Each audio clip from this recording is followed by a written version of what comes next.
Good evening and welcome into Sports Talk on a Budget. It is Friday, February 9th, year of our Lord 2024. Of course, Friday, February 9th, that means it's Super Bowl weekend. Before I get into the show, I want to just remind you, if you are watching on YouTube and do like this content, please just subscribe right down here and like the video. And if you want to leave a comment, I love constructive criticism. Please go ahead and leave a comment. If you prefer the audio version, you can find us on Apple Podcasts, Amazon, Spotify, basically wherever you get your podcasts. Like and subscribe to the show there as well if you do like the content. But with that being said, let's go ahead and look into the topics of the show. Topics of the show are very easy today. It's going to be my ultimate Super Bowl preview, going to break down the position groups from both teams in the Super Bowl, let you know who I think has an edge in the position groups from each team. Going to give you my top 10 players in the Super Bowl, obviously from both teams. And then finally, I will go ahead and break down the game and give you my pick on who I think is going to win the Super Bowl and obviously be the Super Bowl champion. So with all that being said, let's go ahead and dive into the show. So as I mentioned, full-on Super Bowl preview, we're actually going to start with the position groups. And I'm going to go position by position and let you know who I think is who's better in both position groups or who's the better team in the position group, and kind of give you an idea of why I think they are the better team in that position group, and why I think that could be a big angle in this game as well. So we'll start with quarterbacks. That one's obvious. You have Patrick Mahomes, probably already a top 5, top 10 quarterback all time. This could be his third Super Bowl championship. This is his fourth Super Bowl that he's playing in, so that was an easy one. Brock Purdy has had a really nice season, and I think could be a guy could be a good quarterback going forward. I don't think he'll ever reach the heights of a Patrick Mahomes or a Tom Brady or anybody on that elite status, but this one, like I said, is a no-brainer to me. It's Patrick Mahomes, and we don't really need to spend much time on that one. Much like quarterback, running back's a no-brainer to me as well. I like Isaiah Pacheco a lot, and I think he could be a very good running back for a while in the NFL, but he's not Christian McCaffrey. Christian McCaffrey is not only the best running back in the league right now, but he's one of the best offensive weapons in the league. As won the Offensive Player of the Year this year. He's an all-purpose back. He can catch the ball out of the backfield. He's a hard-nosed. He can run inside, outside, short yardage. He can break it off as well. He's got the speed to break off a long run as well. He is your total package, your five-tool running back, basically, to kind of do a comparison to a five-tool player in baseball. But like I said, like quarterback, that was obvious. It went to Patrick Mahomes and the Kansas City Chiefs. Running back to me is obvious, and it goes to Christian McCaffrey and the San Francisco 49ers. Then we go to the wide receivers, and I think this one's kind of obvious as well, and this one goes to the 49ers also. The wide receivers were kind of the issue all year for the Kansas City Chiefs. They led the league in drops, had the most drops for an NFL team in I think the last 5 or 6 years, but led the league in drops, and there's just no number one wide receiver there right now. Rashee Rice has kind of stepped up and maybe could be that number one going forward, and kind of has been. Marquez Valdes-Scantling has played well during the playoffs, but none of those guys are really going to worry the defensive coordinator, and you're not worried about shutting down these wide receivers. But when you look at the other side and this group for the San Francisco 49ers, you have, of course, Deebo Samuel, who is also one of the best offensive weapons in the game. Brandon Ayuk has really kind of come on, and he's probably a top 10, 12 receiver in the league right now. And then Juwan Jennings is just a guy who seems to be reliable for Brock Purdy. He's a guy that makes big catches and big spots. He is kind of one of the guys that it seems Brock Purdy relies on in big spots as well. So those three wide receivers, I think, are all better than anybody, maybe outside of Rashee Rice, that the Chiefs have.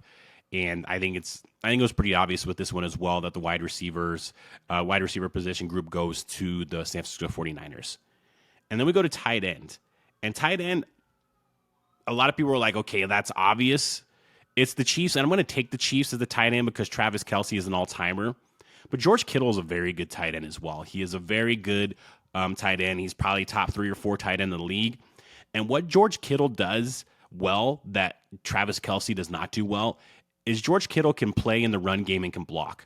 Travis Kelce doesn't block. And if you watch a lot of Chiefs games, when Travis Kelce is on the field, it's almost always a pass. When he's off the field, that's when they bring in Noah Gray or they bring in Blake Bell, and that's when they run because those guys are their blocking tight ends. So the more versatile as far as blocking and catching balls out of the out of the backfield, sorry, just catching balls as well, is George Kittle, but Travis Kelce is just a difference maker in the receiving game. He is the number one receiving threat by far for this Kansas City Chiefs team. Just set the record for most touchdowns all time and the most postseason touchdowns all time, most postseason receptions. So Travis Kelce is a top 5 easily tight end of all time. I don't put him at 1 just because of the blocking element, and that is a huge element when it comes to tight ends. But either way, I'm going to go ahead and give that nod to the Chiefs and Travis Kelce. Offensive line, you're kind of splitting hairs. When you look at the offensive line for the Chiefs, now it just came down today that Joe Thuney, who was questionable all week, is going to be out for this game, and that is their all-pro guard. So that is a huge blow there. Creed Humphrey is a very good center and a all-pro center before. But outside of that, they're kind of weak. Jawan Taylor is not a great tackle, and he's one of the most penalized tackles, if not the most penalized tackles in the NFL when it comes to holds and false starts. Their offensive line isn't great, but then you look at the other side and you look at the San Francisco 49ers, and Trent Williams is probably one of the best tackles in NFL history. But outside of Trent Williams, their offensive line isn't great either. In fact, both of these offensive lines are mediocre to bottom of the pack when it comes to PFF rankings and a lot of different metrics. So neither one of these offensive lines are great. They have great individual players like Trent Williams and Creed Humphrey. So I'm going to go ahead and split this and give 1 to each, the Chiefs and the 49ers, and split that there. We'll go ahead and give that a tie. And then we're going to move to the defensive side, and we're going to start on the defensive line. And the San Francisco 49ers have the names on the defensive line, whether it's Nick Bosa, Eric Armstead, Chase Young, but their defensive line has been pushed off the ball all postseason. The Packers pushed them around. The Lions pushed them around. Chase Young has not played well outside of his first game against the Jaguars for the 49ers. He hasn't played well since then. Nick Bosa is still playing well. Eric Armstead and some of the other interior guys have not played well. Where you look at this Chiefs defensive line, Chris Jones is probably the best defensive tackle in the league right now. He's probably taken over that mantle from Aaron Donald, or you kind of splitting hairs there. I would take either one, to be honest, obviously. But George Karlaftis, their first-round pick from a couple years ago from Purdue, has looked really good. They can bring in other guys on the interior that get after the passer. They lead the league in batted down passes, and that happens when you're a smaller quarterback, with Brock Purdy being the 49ers quarterback, of course. So I'm going to go ahead and give that nod to the Chiefs just because Chris Jones, and I like the way Karlaftis has come on, and I do not like what I've seen from the 49ers defensive line this entire postseason. They've been pushed around, and if they get pushed around by the Chiefs offensive line, which is not on the caliber of the Packers or the Lions, who the 49ers have played, but if they get pushed around in this game, it's going to be real hard for them. Then we'll move to the linebackers, and this one was kind of obvious to me when you have Fred Warner and Dre Greenlaw as your linebackers, among with other people as well. That's an easy one to me. That goes to the 49ers, but these linebackers need help from the defensive line of the San Francisco 49ers. They can't have the defensive lineman in their lap. They can't have offensive linemen pushing defensive linemen in their lap, because that's going to open up huge holes for Isaiah Pacheco and even Clyde Edwards-Helaire if he gets in the game and gets some carries. So this linebacking crew for the 49ers is a good group, but they can't reach their maximum potential if the defensive line is getting pushed around like it has the last couple of weeks. But either way, I'll go ahead and give the linebacker position group nod, to the 49ers. Then we move to the secondary, and that one's also obvious to me, and that's the Kansas City Chiefs. You got L'Jarius Sneed and Trent McDuffie. L'Jarius Sneed was an all-pro, and he's probably on the short list for one of the best cornerbacks in the league. Trent McDuffie is coming on. He was a rookie a couple years ago out of Washington. He's gotten better and better each and every year. They have some good safeties on the back end as well. If Talanoa Hufanga was there for the San Francisco 49ers, this would be a little bit closer. I would still give the nod to the Chiefs, but it would be a little bit closer. But with him not there, I think this is clearly that position group goes to the Kansas City Chiefs. And so Kansas City Chiefs would win the secondary there. And then the last one would be special teams. I'm going to give that to the Kansas City Chiefs as well, just purely on Harrison Butker. And when you look at the other side and you have Moody as the kicker for the San Francisco 49ers, he has been shaky all year. He missed the opening kick on their opening drive against the Detroit Lions. He's been up and down all year. Rookie kicker, big spot, obviously the Super Bowl. So this could be a tough spot for him. So Harrison Butker, veteran kicker, has been around for a long time, made a lot of big kicks and a lot of big spots for this Kansas City Chiefs team. So to me, that's a no-brainer. I think special teams win there. Neither one of these teams are a really good returning team, whether that's punts or kick returns. So that doesn't really play a factor. If Kadarius Toney gets in, maybe that plays a factor. He did run a pump back last year in the Super Bowl against the Eagles, but still, I'm just going to go basically off the kickers in the special teams here, and I give the nod to Harrison Butker, and actually a pretty good nod there. So when you look back at it, you have Kansas City wins quarterback, tight end, they split offensive line, they win defensive line, they win secondary, and they win special teams. The 49ers win running back, wide receiver, split offensive line, linebackers, and so you're gonna split that there. It's gonna be 6-5. So yeah, 6-4 is the split there. Kansas City gets the better position group there. They win 6 groups where and they tied for 1, and the 49ers win 4, tied for 1 as well. So when you look at this game, and I'm going to break it down with our top 10 players here, my top 10 player list, San Francisco's got a lot of the high-end names, whether it be Deebo Samuel, Christian McCaffrey, Nick Bosa, Fred Warner, guys you've heard and guys that are household names. But like we broke down with this position group, when this is a team game, and the NFL and football is the ultimate team game, and games are won by teams, not by individuals, unless they're quarterbacks, basically. But even they need a lot of help from their offensive line, wide receivers, running backs, a lot of things like that. So, but when you break it down position group like I just did, the Kansas City Chiefs actually come out on top there. And I don't think a lot of people would realize that until you actually look and break it down position group by position group, which I just did. But now we're going to flip over to my top 10 players, and that's where you might see it kind of go back in the 49ers direction, because my top 10 players, of course, number 1 is Patrick Mahomes. He's the best quarterback in the league, probably the best player in the league, best quarterback of the last 5-6 years. It's Patrick Mahomes. He's the number 1 player in this game. Don't really need to say more. It's pretty cut and dry there. Number 2 is going to be Christian McCaffrey. I think this is obvious as well. Offensive player of the year, one of the best players in all of the NFL, best running back in the league. This one to me is very obvious. Christian McCaffrey is my number 2. Number 3, I'm going to go Trent Williams. Trent Williams is one of the best tackles of this generation, probably the best tackle in the game right now. And he is a guy that if he wasn't on that offensive line, I would have a lot of question marks about that rest of the offensive line, which I do. But he kind of really helps make that offensive line even better because he's that good of a player. So Trent Williams at my number 3 position. Number 4, we're going to go Travis Kelce. Travis Kelce, like I said, I don't love his blocking skills, but everything else he does really well. Him and Patrick Mahomes can basically finish each other's sentences. They're very close. They have a great connection. And Travis Kelce just finds those holes in the zone or finds those holes in the defense and gets open basically whenever he wants. And Patrick Mahomes finds him the ball. He had 11 receptions for, I think, 2 touchdowns in the game against the Baltimore Ravens in the championship game. So he's just a big-time player in big-time moments, and he's one of the best tight ends in NFL history. Then we move to number 5, and we have Nick Bosa. This wasn't the best year for Nick Bosa. He had injuries, but he's still a guy you have to account for. He's still one of the best defensive ends and defensive players in the entire league, and he's a guy that can get after the quarterback, and he's a guy that you need to have a good game if you're the San Francisco 49ers. You need him to disrupt Patrick Mahomes. You need him to disrupt the running game as well. So he's a guy that the 49ers really need to have a big game. So that's my number 5 is Nick Bosa. And number 6, we'll go to the defensive line for the Kansas City Chiefs. I have Chris Jones. Like I said, I think Chris Jones has taken over the mantle as best interior defensive player in the entire, best interior defensive lineman in the entire league from Aaron Donald. Chris Jones is disruptive. He can go on the outside sometimes, and I'm sure they'll put him on the right side as well and keep him away from Trent Williams so he can even wreak more havoc. But Chris Jones is a guy, he can make a lot of issues on the interior. He's good in the run game. He's good at getting back after the quarterback. He's just a very good player. Then we'll go to number 7, and we'll go Deebo Samuel.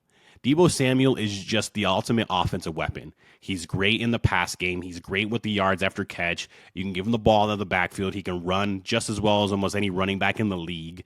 This guy is just the total package when it comes to offensive threat, and Kyle Shanahan loves to use him in multiple ways, and they love to just get the ball in Deebo Samuel's hands because he is a violent, vicious runner, and he does not go down easily. Then we have number 8, we have L'Jarius Sneed, the cornerback for the Kansas City Chiefs. All-pro corner. He's a guy that has shut down a lot of good receivers. He shut down Stephon Diggs in the divisional round. Can't really say he shut down Tyreek Hill in that first round game because just the weather basically shut down the Dolphins, but had some struggles against Zay Flowers in the conference championship. He wasn't on him exclusively, but he's also just a guy. He's probably going to be on Brandon Ayuk a lot, and that's going to be a huge matchup to watch, and I like L'Jarius Sneed in that matchup. Then we'll go to number 9, and that is Fred Warner. One of the best linebackers in the game, instinctive, can tackle, can get sideline to sideline. I wouldn't love him as a one-on-one against Travis Kelce, but he can cover and he can play well in the pass game as well. He's just a very versatile, all-around good linebacker. So Fred Warner is my number 9 player. And at number 10, I have George Kittle. George Kittle, like I said, very versatile tight end. He can be in on run plays. He's a very good blocker, very good hands, really good after the catch, violent runner. Basically, everybody that's catching the ball for the San Francisco 49ers is good after the catch. They all run well. They all catch well. They all run violently as well. So George Kittle is a guy I think doesn't get enough credit because of guys like Travis Kelce and Sam Laporta that came on this year as a rookie, Mark Andrews in the past, Gronk in the past before he retired. So George Kittle probably doesn't get the credit that he deserves, and just because he's also playing on an all-star offense, basically. But either way, George Kittle is a very good tight end and could have a very big impact in this game. So yeah, like I said with the position groups, if you look at the overall players, it's 6-4. I have 6 49ers to 4 Kansas City Chiefs. But as I said before, this is a team game. This is not an individual game. So yes, the 49ers have the more high-end players in this game. I don't think there's any disputing that outside of Kelce and Mahomes. The more high-end players, the more household names definitely goes to the 49ers. But at the end of the day, when you look at the overall teams and the way they're playing right now, that kind of favors the Chiefs. And that's going to go ahead and move us into our full breakdown and prediction. So let's go ahead and move to the full breakdown and the prediction.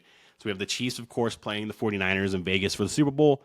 And the 49ers are currently still a 1.5-point favorite. This line opened up at 2.5 and is now all the way down to 1.5. I thought it would come down even more just because I thought there'd be a lot of money coming in on the Chiefs, but not exactly the case. Maybe that happens tomorrow. A lot of late money comes in and moves the line a little bit, but we're going to go ahead and stick with 1.5 right now.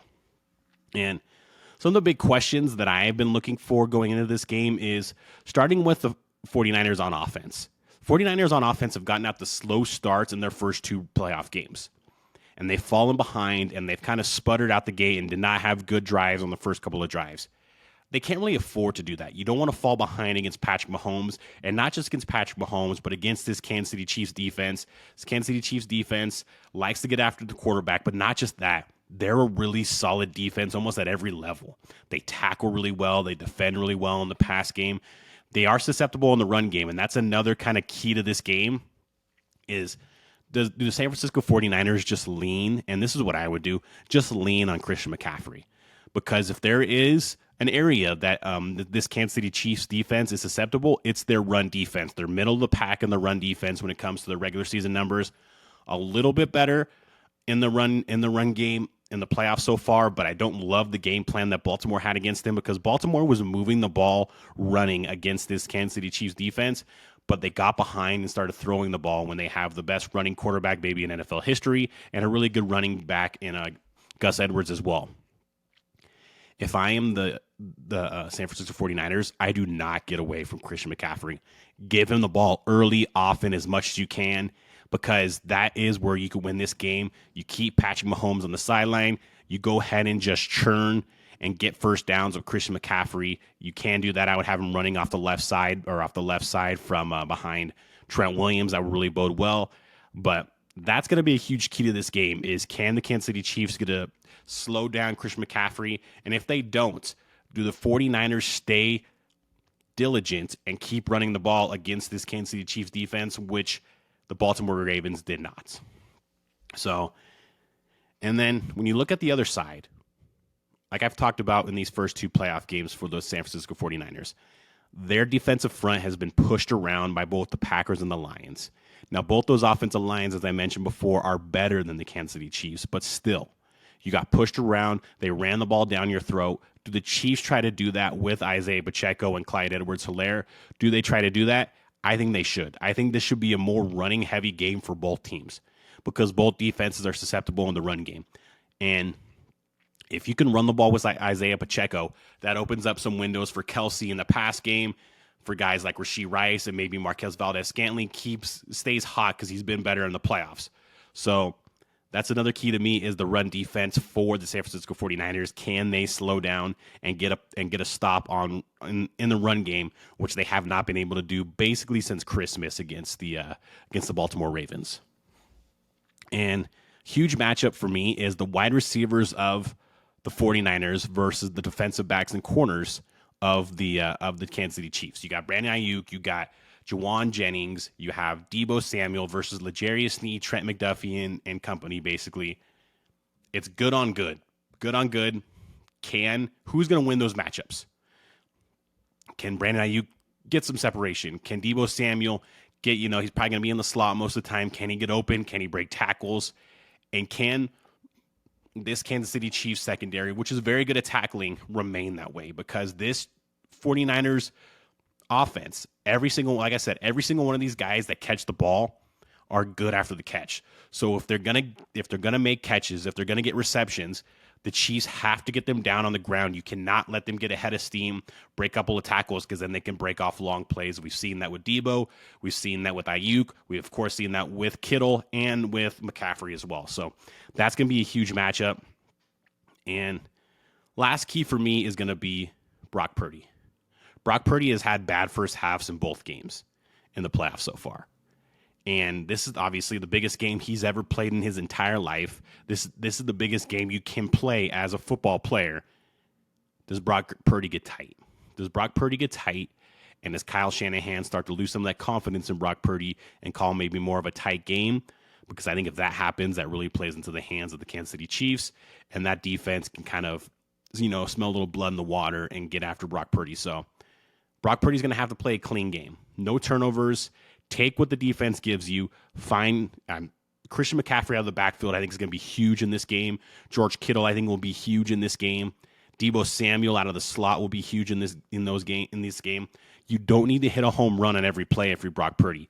Take the checkdowns, take the easy plays, move the chains. You don't need to score a touchdown every other play. Move the chains, keep Patrick Mahomes off the field, stay in front of the chains as far as running the ball as well if you're Kyle Shanahan in this offense.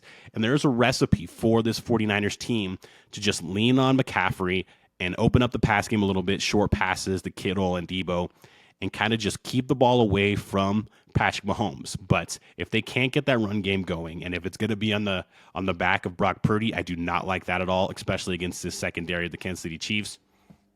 With all that being said, Patrick Mahomes, Andy Reid, and the way that defense is playing for the Kansas City Chiefs, I'm not betting on them. So go ahead and give me the Chiefs plus 1.5 to cover. And I actually like the Chiefs money line to win the game. So give me the Chiefs to win outright. And I think the Chiefs go back-to-back for the first time since the 03-04 Patriots and go back-to-back and win back-to-back Super Bowl titles. That has been my show for today. Thank you for watching and listening. Of course, you prefer the video version. This is on YouTube under Sports Talk on a Budget. You can also find it under Sports Talk on a Budget on places like Apple Podcasts, Spotify, Amazon Music, and many other places. Enjoy the Super Bowl. Enjoy your Super Bowl weekend, and have a great night.